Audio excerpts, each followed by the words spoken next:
Hola, hola, muy buenos días. Tengan todos ustedes en este podcast Volver a Dios. Hoy otra vez no tenemos algún pastor invitado como es costumbre para este podcast. Una de las cosas que están sucediendo es de que todo lo que es el mes de junio y el mes de julio, pues los pastores están bien ocupados. La mayoría de los pastores que acceden a ayudarnos a grabar, ¿verdad? Pues están de vacaciones, tienen sus compromisos con sus iglesias, están saliendo para campamentos, nosotros también estamos saliendo este fin de mes para campamento, nos estamos preparando, al cual aprovecho, quiero invitarlos, si ustedes quieren ir al campamento con nosotros, iremos a Colorado, ¿verdad?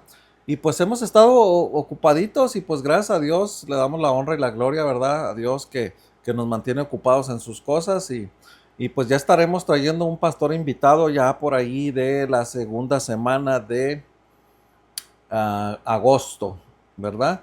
Por lo pronto, pues vamos a estar aquí pidiendo la intervención de Padre, Hijo y Espíritu Santo que nos esté ayudando con estos estudios, ¿verdad? Que nos dirija, que nos ilumine, que nos dé luz en su santa palabra y de la misma manera, ¿verdad? En el nombre del Padre, del Hijo y del Espíritu Santo, eh, vamos a hablar hoy del libro de los Hechos, capítulo 12, versículo uno dice, y el título, ¿verdad? Lo que recomienda Reina Valera dice, asesinato de Santiago y encarcelamiento de Pedro. Dice, por ese tiempo el rey Herodes Agripa comenzó a perseguir a algunos creyentes de la iglesia. Y fíjense que yo me encuentro aquí en el comentario bíblico una cosa importante. Dice, el rey Herodes Agripa, uno, reinó del año 37 al 44 después de Cristo y fue nieto de Herodes. Dice el Herodes el Grande, dice, acumuló numerosas deudas en Roma y huyó a Palestina. Fue encarcelado por el emperador Tiberio tras haber hecho comentarios imprudentes. Fíjese, hoy en día muchos estarían presos por hacer comentarios imprudentes. Dice, y libertado después de que éste muriera, fue nombrado gobernador de Palestina, del norte, región a la cual se añadieron más adelante Judea y Samaria en el año 41 después de Cristo, a fin de protegerse por causa de su incierta relación con Roma. Se congraciaba con los judíos por medio de la persecución de los cristianos, ¿verdad? Hay un detalle sobre el rey Herodes Agripa, ¿verdad? Pero ahí ya en el versículo 2 nos habla, ¿verdad? De que mandó matar a espada al apóstol Santiago, hermano de Juan. Y aquí también me encuentro, ¿verdad? En este estudio un detalle muy importante porque dice a espada, dice, era el medio utilizado para la ejecución de Jacobo. Indica que fue acusado de conducir a otros dioses falsos. Fue acusado de llevar a otras personas a adoración de dioses falsos, ¿verdad? El cual pues fue injustamente, ¿verdad? Porque él no estaba llevando a la gente hacia dioses falsos, sino hacia el Dios verdadero, hacia el único Dios, ¿verdad? Y luego nos dice, ¿verdad? Que Jacobo fue el primer apóstol que murió como mártir, ¿verdad? Porque pues él realmente estaba predicando la verdad y sí llevaba a la gente hacia Cristo Jesús, ¿verdad? Pero como ellos no lo aceptaron, pues era más fácil señalarlo, condenarlo pues condenarlo a la muerte, ¿verdad? Por medio de espada. Eh, Dice el versículo 3, dice, cuando Herodes vio cuánto esto le agradó al pueblo judío, también arrestó a Pedro. Esto sucedió durante la celebración de la Pascua. Estoy leyendo una traducción viviente para aquellos que les encantan las versiones como a mí. Dice el versículo 4, después lo metió en la cárcel y lo puso bajo la vigilancia de 4 escuadrones de 4 soldados cada uno. O sea que si eran 4 escuadrones de cuatro soldados, estamos hablando de 4 por 4, 16. Entonces eran 16 soldados para cuidar a una sola persona, para cuidar a Pedro, ¿verdad? Dice, Herodes tenía pensado llevar a Pedro a juicio público, dice, después de la Pascua. Pero mientras Pedro estaba en la cárcel, la iglesia oraba fervientemente por él. Este detalle siempre lo menciono, siempre es algo muy importante, que no dejemos la iglesia de estar orando. Es bien triste ver cómo miembros solamente cuando pastor allí pone en los grupos de con cada uno con sus iglesias y estemos orando por esta petición y todos dicen amén, pero no se ponen a orar. La verdad no lo hacen, no lo hacen. Y yo creo que es tiempo de volver, es tiempo de primero reconocer eso y decir, "Oh, ¿sabes qué? Dios me está hablando. Cada vez que mi pastor me dice hay que orar por esto y no lo estoy haciendo. Hay que orar, hermanos, hay que orar y hay que orar fervientemente. Fervientemente quiere decir constantemente, quiere decir sin cesar o sin parar, ¿verdad? Tener en nuestra boca, ¿verdad? En México yo he escuchado una palabra que me suena a veces que con el Jesús en la boca, que se refieren a estar orando, orando, orando, orando, orando y pidiendo, pidiendo, pidiendo constantemente hasta que suceda pues el milagro o una respuesta de Dios, ¿verdad? Que donde se manifieste su voluntad. Entonces eso es algo que debemos de estar haciendo cada vez que algún miembro de la iglesia está en enfermedad, algún miembro de la iglesia está en el hospital, algún miembro de la iglesia está en alguna dificultad, que tenga que ver con cosas legales, con cosas de persecución, ¿por qué no? Eh, con cosas de migración. eh, Hay veces que la gente dice, me acaba de parar la policía, oren por mí. Nuestra obligación moral es orar por ellos. Y muchas veces lo que a veces recibe la gente es crítica. Por algo lo paró. Como siempre, yo le he dicho que maneja muy recio y nunca me hace caso. Y empezamos a juzgar. Yo creo que Dios no nos ha mandado a juzgar, ni a criticar, ni a señalar, sino a estar orando. Si alguien te pide oración, gloria a Dios que te piden oración. Eso es una buena seña que estás en el camino, que estás haciendo la voluntad de Dios, ¿verdad? Intercediendo los unos por los otros. Y, y paso al versículo número 6, dice, la noche antes de ser sometido a juicio, Pedro dormía, sujetado con dos cadenas entre dos soldados. Pero recuerde que en total, ¿verdad? En diferentes lugares era un total de 16 soldados. Dice, otros hacían guardia junto a la puerta de la prisión. Y aquí regresando en este principio del 6, dice, la noche antes de ser sometido a juicio, Pedro dormía sujetado con dos cadenas. Ok, tome en cuenta que las palabras cadenas era literal, eran cadenas grandes, mucho más grandes de las que podemos dimensionar hoy en día. Y no solamente había cadenas, sino había grilletes en aquellos tiempos, eran unos grilletes bastante gruesos, ¿verdad? De metal, que era prácticamente imposible que una persona con un cuerpo normal, ¿verdad? Fuera a destruir estos grilletes y estas cadenas con fuerza propia, ¿verdad? Pero miren, vamos a ver lo hermoso que es Dios y lo poderoso que es. Dice, de repente una luz intensa iluminó la celda y un ángel del Señor se puso frente a Pedro. El ángel lo golpeó en el costado para despertarlo y le dijo, rápido, levántate. Y las cadenas cayeron de sus muñecas, ¿verdad? Entonces estos grilletes que te estoy hablando, ¿verdad? Automáticamente se abrieron, se cayeron junto con las cadenas y el ángel, Pedro, podemos ver que el ángel tiene que golpear en el costado para despertar a Pedro porque pues estaba dormido, ¿verdad? Estaba cansado, estaba pues de alguna manera, me imagino que estuvo orando porque podemos ver que ya Pedro ya era un hombre de mucha oración y también era un hombre que adoraba mucho, se ponía a cantar, ¿verdad? Pues, lo vamos a ver más adelante cómo lo hacía con el apóstol Pablo.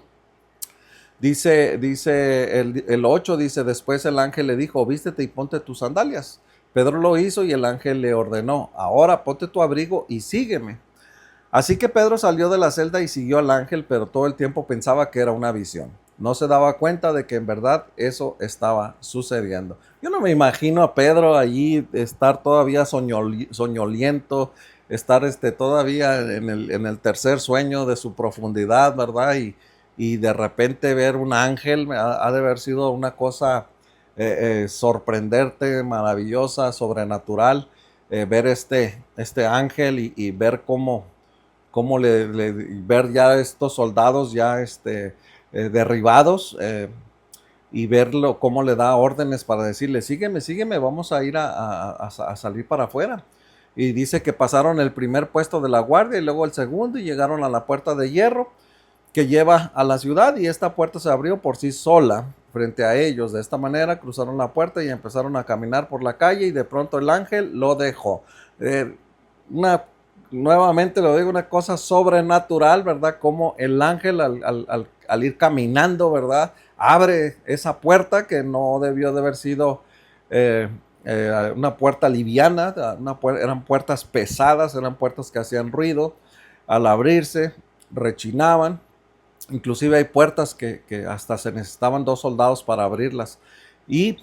Pero el poder de Dios es maravilloso, el poder de Dios es inimaginable. Y dice, finalmente Pedro volvió en sí. O sea que de alguna manera Pedro sí estaba en algún tipo de, no sé, trance, ¿verdad? Donde posiblemente era necesario que estuviera así para que no se espantara o tal vez no hiciera preguntas, que no era el momento de hacer preguntas. Y, y yo creo que debió de ser algo maravilloso. A veces quisiéramos que cuando estamos leyendo las escrituras encontrar más detalles y poder leer algo mucho con más detallado y poder tener una visión más amplia y no usar tanto nuestra imaginación. Dice, finalmente Pedro volvió en sí. Dice, de veras es cierto, dijo. El Señor envió a su ángel y me salvó de Herodes y de lo que los líderes judíos tenían pensado hacerme. Pues, ¿qué tenían pensado hacerle? Golpearlo, azotarlo y matarlo, ¿verdad? Posiblemente dijeron que ya sería el fin, pero Dios todavía tenía planes con Pedro. Dios todavía tenía que trabajar con Pedro todavía más y Pedro todavía tendría que hacer muchas cosas más para el Señor. Así que no, muchos de nosotros, ¿verdad? Hemos pasado situaciones donde el Señor nos ha librado de accidentes, enfermedades, nos ha sacado de la pobreza, nos ha puesto tal vez en una posición dentro de la iglesia, no para que nos exaltemos, sino para que recordemos que estamos aquí para cumplir, ¿verdad? El propósito de Dios sobre todas las cosas para que mucha gente fuera salva. Sin duda alguna, Pedro fue una persona, un instrumento muy útil en las manos de nuestro Señor Jesús para que muchas multitudes vinieran a los pies de Cristo y al igual nosotros, ¿verdad? Que no se nos olvide que ese es uno de los propósitos. Dice, cuando se dio cuenta de esto fue a la casa de María, la madre de Juan Marcos, dice, donde muchos se habían reunido para orar, ¿verdad? Recuerdan que estábamos orando donde mucha gente estaba orando, pues allí era, en la casa de María, la madre de Juan Marcos, ¿verdad? Tocó la puerta de entrada y la sirvienta llamada Rode fue a abrir. Cuando ella reconoció la voz de Pedro, se alegró tanto que en lugar de abrir la puerta, corrió hacia adentro y les dijo a todos, Pedro está a la puerta.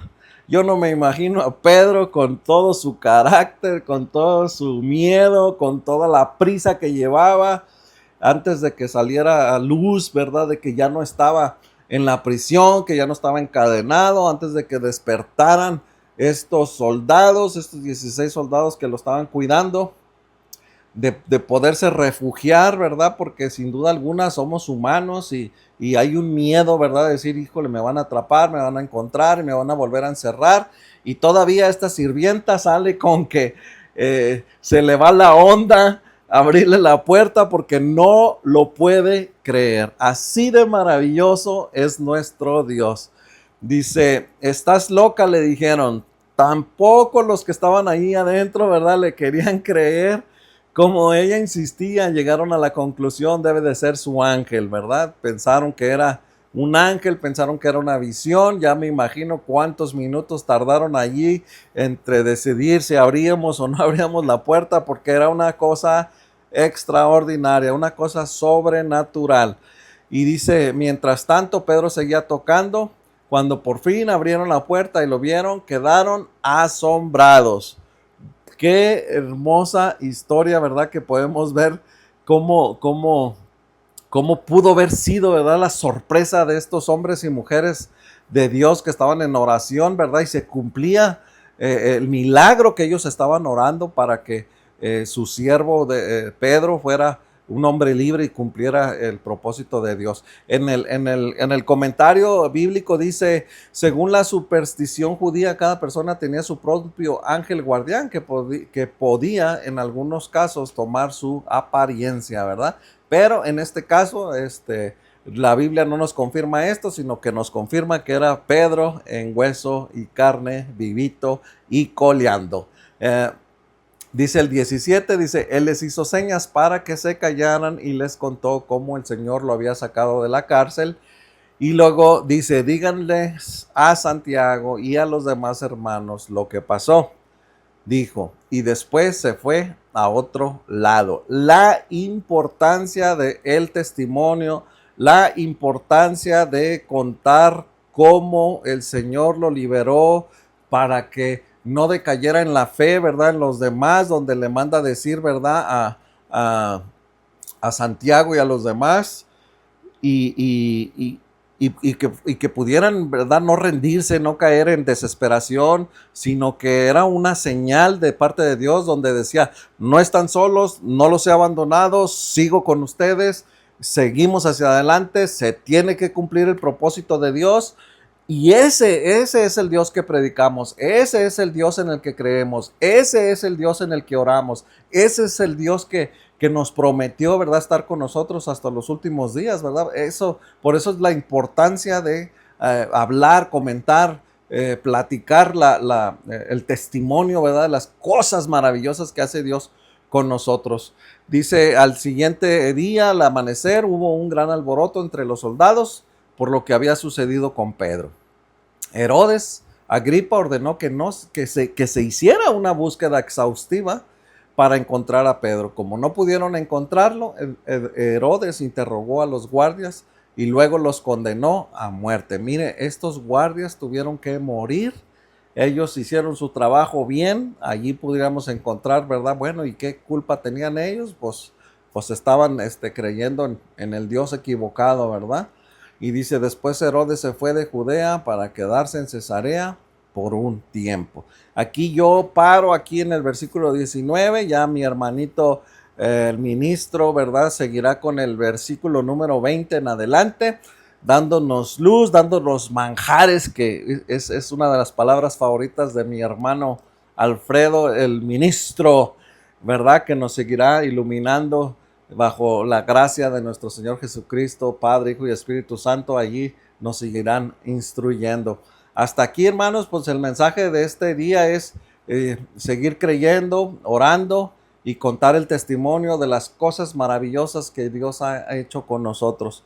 Allí, si alguien nos está mirando y algún día usted nos quiere contar una cosa sobrenatural que sucedió en su vida, el Señor lo libró de algo, de alguna muerte, algo, ¿verdad? Hable con pastor, hable con su líder y dígale, ¿sabe qué? Yo quiero contar mi testimonio porque es necesario que esto sea contado para que la gente siga creyendo, para que los incrédulos crean y la fe no decaiga. Hermanos, hemos llegado hasta este fin de esta enseñanza, de estas escrituras, ¿verdad? Que el Señor nos siga iluminando. Yo le agradezco por estar aquí en este podcast, Volver a Dios, que siga acompañándonos, escuchándonos, mirándonos. Denos un like, compártalo, suscríbase y sobre todo, ¿verdad? No deje de orar por nosotros, siga orando para que más pastores que traigan nuevas enseñanzas nos sigan instruyendo con el propósito de que el Espíritu Santo enseñe lo que Él quiere enseñar por medio de nosotros como instrumentos útiles. Que Dios me los bendiga. Saludos y bendiciones. Hasta pronto.